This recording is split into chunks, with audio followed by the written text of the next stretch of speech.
और इस बीच एक बड़ी खबर लखनऊ से आपको बता दें, अब्बास अंसारी की विधायकी खत्म। निर्वाचन आयोग को दी गई है सूचना। प्रमुख सचिव विधानसभा ने सूचित किया है। मऊ सदर से विधायक थे अब्बास अंसारी। तो आपको बता दें कि हेड स्पीच मामले में उन्हें सजा सुनाई गई है, 2 साल की सजा सुनाई गई और ऐसे में पहले ही माना जा रहा था कि उनकी विधायकी जाना अब तय है। अब्बास अंसारी की विधायकी खत्म हो गई है। इस वक्त की ये बड़ी खबर राजनीतिक करियर के लिहाज से कह सकते हैं एक बहुत बड़ा झटका लगा है अब्बास अंसारी को। अब्बास अंसारी की विधायकी खत्म हो गई है। निर्वाचन आयोग को यह सूचना दी गई है। प्रमुख सचिव विधानसभा ने सूचित किया है। दरअसल मऊ सदर से विधायक थे अब्बास अंसारी। हेट स्पीच मामले में उन्हें अभी हाल ही में सजा सुनाई गई है, जिसको लेकर जो ओपी राजभर हैं वो अभी हाल फिलहाल में उनकी तरफ से बयान भी सामने आया था। उन्होंने कहा था कि वो इस फैसले के खिलाफ हाईकोर्ट जाएंगे, लेकिन अभी बड़ी खबर मिल रही है अब्बास अंसारी की विधायकी खत्म कर दी गई है। निर्वाचन आयोग को यह सूचना दी गई है। प्रमुख सचिव विधानसभा ने सूचित किया है।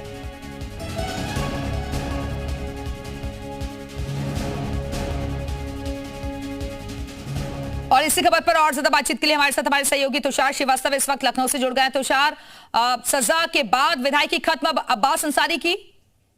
बिल्कुल, देखिए सुप्रीम कोर्ट का रेगुलेशन है कि जैसे ही सजा होती है उसकी विधायकी खत्म मान ली जाती है और एक प्रक्रिया है। उस प्रक्रिया के तहत विधानसभा का जो प्रमुख सचिव होता है वो रिक्त सीट की घोषणा करते हुए चुनाव आयोग को सूचित कर देता है।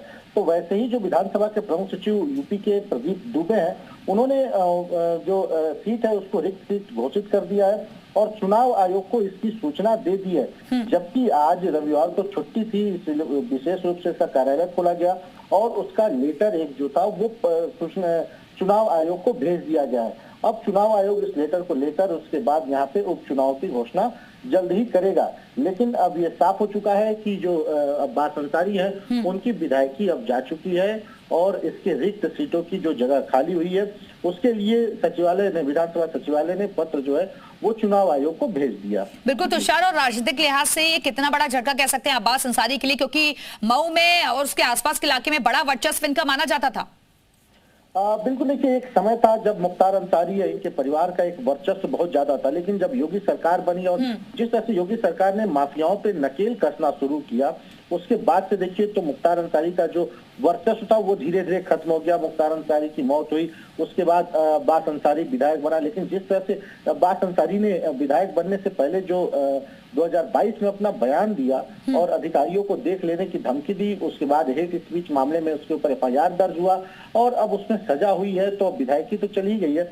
लेकिन ये एक बड़ा झटका मुख्तार अंसारी फैमिली के लिए है, क्योंकि अब धीरे धीरे देखिए मुख्तार अंसारी का वर्चस्व खत्म हो गया।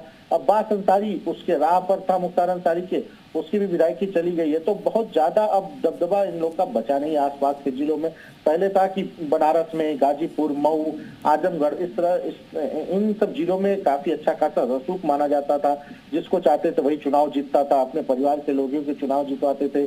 ठेके पट्टे पर भी इन लोग की काफी नजर आती थी, जिसको चाहते थे उन्हीं को ठेका मिलता था। लेकिन अब वैसा नहीं है। समय योगी सरकार आने के बाद माफियाओं पे नकेल कसी गई, समय बदला।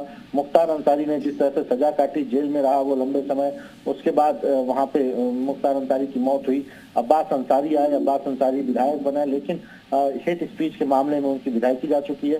तो निश्चित तौर पे अगर ठीक है तुषार, बने रहेगा, वापस आएंगे आपके पास। और एसएन सिंह साहब इस वक्त बीजेपी प्रवक्ता हमारे से जुड़ गए हैं। सिंह साहब, सजा का ऐलान हुआ अब्बास अंसारी को, उसके बाद उनकी विधायकी भी खत्म हो गई है। नहीं, देखिए कानून जो कहता है वो होना चाहिए और कानून जो नहीं कहता है वो नहीं होना चाहिए। अगर गलत कार्य किए थे और कानून को ऐसा लगा, कोर्ट को ऐसा लगा कि भाई ये गलत कार्य किए, इनको दंड मिलना चाहिए, कोर्ट ने दंड दिया और कोर्ट का तो स्वागत होना चाहिए। कई लोग ये जागीर समझ गए थे कि हम कुछ भी कहेंगे। ये लोग खानदानी पेशेवर लोग थे भाई, कि हम कुछ भी कह दें, कुछ भी कर दें, कोई कुछ नहीं करेगा। लेकिन कोर्ट संज्ञान लेते, अगर निर्णय लेता है और सुनाता है तो सभी लोग उसका स्वागत करेंगे, पहली बात। दूसरी बात मैं कहूंगा, अगर कानून ये कहता है कि अगर किसी को 2 साल से ऊपर की सजा होती है तो उसकी सदस्यता जाएगी, ये तो सबकी जाती है, इसमें कोई पार्टी तो होता नहीं है। कानून पार्टी देख के बनती नहीं है, कानून पद देख के भी नहीं बनता है, कानून विशेषता देख के भी नहीं बनती है कि कोई बड़े घर का है, छोटे घर का है, विधायक है, सांसद है। भारत का कानून तो सामान्य आदमी। सिंह साहब, आप तो कह रहे हैं कि कानून सबके लिए समान है और ऐसे लोगों को जरूर उन पर सख्ती होनी चाहिए, लेकिन आपके जो सहयोगी हैं वो तो हाईकोर्ट जाने की बात तक कर रहे थे। वो ये कह रहे हैं कि एक तरफा कार्रवाई हो रही है, कानून सबके लिए समान नहीं है यहाँ। मना किया कि कोई कहीं ना जाए। आप देखी होंगी भारतीय जनता पार्टी के भी बहुत सारे लोगों की सदस्यता गई है। कानून से ऊपर कोई भी नहीं है, इसलिए हर आदमी को अक्षरशः कानून की चीजों का पालन करना चाहिए। और दूसरी बात मैं कहूंगा, किसी के खुश होने से, किसी के नाराज होने से कानून पे कोई असर पड़ेगा क्या? बिल्कुल नहीं असर पड़ेगा।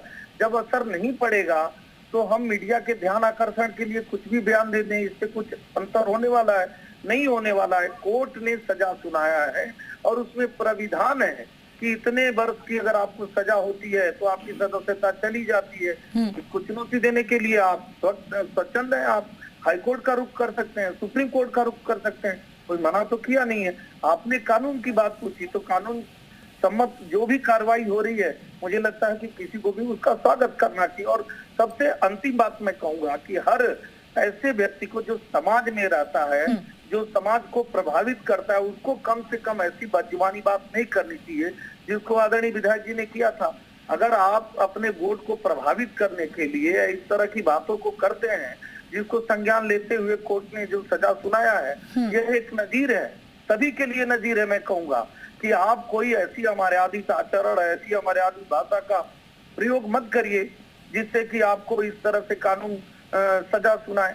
तो मैं कह रहा हूँ ये तो कर्म प्रधान ठीक है देश सिंह साहब, बने रहेगा समाजवादी